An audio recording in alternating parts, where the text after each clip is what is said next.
Alrighty, so earlier we talked about the Eastern Conference and we did a preview of the Eastern Conference final that is. Now it's time to preview the Western Conference final. And unlike in the Eastern Conference where chaos is definitely the name of the game, in the West, it is definitely a little bit more predictable and that while there were definitely some big upsets that happened in the West, it's nothing compared to what we saw in the East, where pretty much all the favorites of potentially representing the Eastern Conference heading into MLS Cup are all out, and for most of them, they were all out after the first round. Now, that being said, in this Western Conference final, we got a Galaxy team that has just been an absolute machine. I mean, they have just steamrolled their way into the Western Conference final. Their dominance is by far one of the most impressive I've ever seen an MLS team has done throughout these playoffs. But they play against a team that is the Seattle Sounders, who are finding themselves back in familiar territory. This is the first time that they're back in the Western Conference Finals since 2020, which,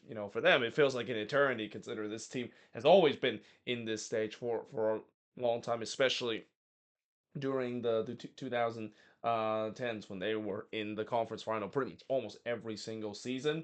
And they kind of really did it in something that we don't usually see previous Sounders team did, which is kind of grind their way to the Western Conference final and heavily rely on their defense and also some heroic goalkeeping from Stephen Fry once again. Now this game will start at 10 p.m. Eastern, 7 p.m. Pacific. Again, I mentioned it in my Eastern Conference final preview. I think the fact that they only spaced the two game out with just 2.5 hours, it's too short. I feel like it should be longer, considering that if the first game does go to extra time, and in case if that does go to a PK shootout, or if there's going to be some incredible long amount of stoppage time, which we have seen so far in the postseason as well. Yeah, there's gonna be an overlap, and you definitely don't want to see like an overlap where when you have two conference final that is happening each other. There shouldn't be an overlap. There should be a time where neutral can at least watch one game at a time. So again, it's very risky to see how the league decide to space this out only 2.5 hours. They're really banking that the first game does not go to extra time or go all the way to a PK shootout. Now, in terms of the all-time meeting, 18, 14, and 17 in favor of the Sounders. So just like the Eastern Conference Final, in terms of the all-time meeting, there's not really much separate between both of these teams. Now, this is the third meeting that both of these teams, of course, play against each other. I don't include the other competition, but it's worth noting that Seattle did win the last meeting between both of these teams with a 3-1 win in the Leeds Cup, and they knocked out the Galaxy in that I think it was it the round of 32 that was the game that they of course knocked the Galaxy out, and that was definitely a bit of an upset considering the Galaxy were a team that could consider to do some good things in the Leeds Cup, and they got knocked out by Seattle. But before that, it was a nil-nil draw between both of these teams before last time both of these teams play in a league game in Dignity Health Sports Park. The Galaxy was able to squeeze out a 1-0 win. Then it was a 2-1 win that Seattle had against the Galaxy. Then Seattle won 2-1 on the road against the Galaxy. And then it was a free draw between both of these teams. So, yeah, both of these teams have their share of victories before. So there's really not much uh, really separated when you look at the last five head-to-head matchup. Now, in terms of the last round, well, both of these teams kind of had differences of how they got to the Western Conference final. I mean, for the Galaxy, as I mentioned, they pretty much been steamrolled their way into this, and that included in the last round. They absolutely thrashed Minnesota in that game with a 6-2 victory. Believe me, I was there in attendance to see that. I mean, Minnesota did try to keep it close at time, but in the end, the Galaxy just completely steamrolled what was supposed to be one of the better defense and one of the hottest their team heading into the playoffs. Whereas for Seattle, well, they really had to go almost all the way to get themselves into the Western Conference Final, and in many ways, they had to exercise some demons in their game against LAFC. The narrative for them is that they can't get past LAFC. They lost the last 6 games against them and have been winless against LAFC in the last 10 games. That narrative finally came to an end in the last game, and kind of came to an end in an incredible fashion because LAFC they not only were the better team in that game, but that was the game where the defense and also the heroic Stephen Fry is kind of the reason why they got there, and also a thankful to Maxine Chanot as well because if it wasn't for the Maxine Chanot own goal, we probably would be talking about an El Trafico right now in the Western Conference Final, instead of LA Galaxy versus the Seattle Sounders. Now, free key points coming into this game, and actually I'll add a bonus key points, even though I didn't put it here. The winner of this game is going to be hosting MLS Cup. So, when it comes to the MLS host order, it is now only a Western Conference team that is able to host, as both Orlando and the Red Bulls are well truly behind in terms of the points total compared to the Galaxy and the Sounders. So this is a big game for both of these teams. Not only once again get back to an MLS Cup, but have a chance to host against an Eastern Conference team somewhere next week. Now, obviously, the biggest key points coming into this, I talked about how the Galaxy versus Minnesota was the immovable object versus the unstoppable force. Well, this is pretty much the same thing. It's the immovable object of the Seattle Sounders, who have only gave up 2 goals in these playoffs against just an absolute unstoppable force, where the Galaxy have scored 15 goals. In fact, they have outscored their opponent 15-3 in the last free game and the free games that they have in the playoffs, and they're actually just 2 away from breaking the record for the most goal ever scored in a postseason. So I mentioned before, it seems like the Galaxy are pretty close in terms of breaking that record. They are indeed, and what's impressive is that while Toronto, of course, broke that record, I think back in 2016 or 17 was the year to do so.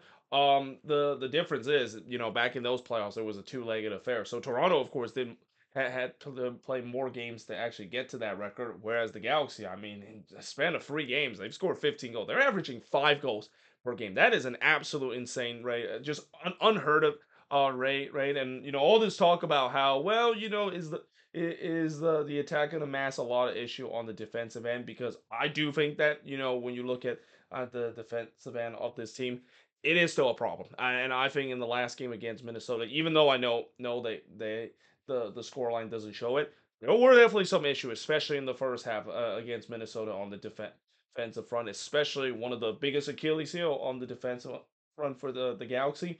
They cannot defend ball coming into the box or set piece. They're very vulnerable in terms of that spot. And Seattle is definitely one of the better team in terms of set pieces as well. So that could be an advantage. But despite all the defensive shortcoming, I mean, it doesn't really matter when the attack are just absolutely hitting the stride and then some. I mean, we know this Galaxy attack. We know this front four is absolutely full. I don't even need to mention the name. You probably know who they are, especially with the killer piece that is Pooch. Um, Painto and also oh god, I forgot one. Pet. Yeah, that's the other their player, part of the killer piece. We know how deadly they are, and they not only mask the issue of the defensive problem that the Galaxy still face, but they have took it to the next level. But again, it is against an unstoppable force that is the Sounders. The Sounders have only conceded two goals in the last 3 game.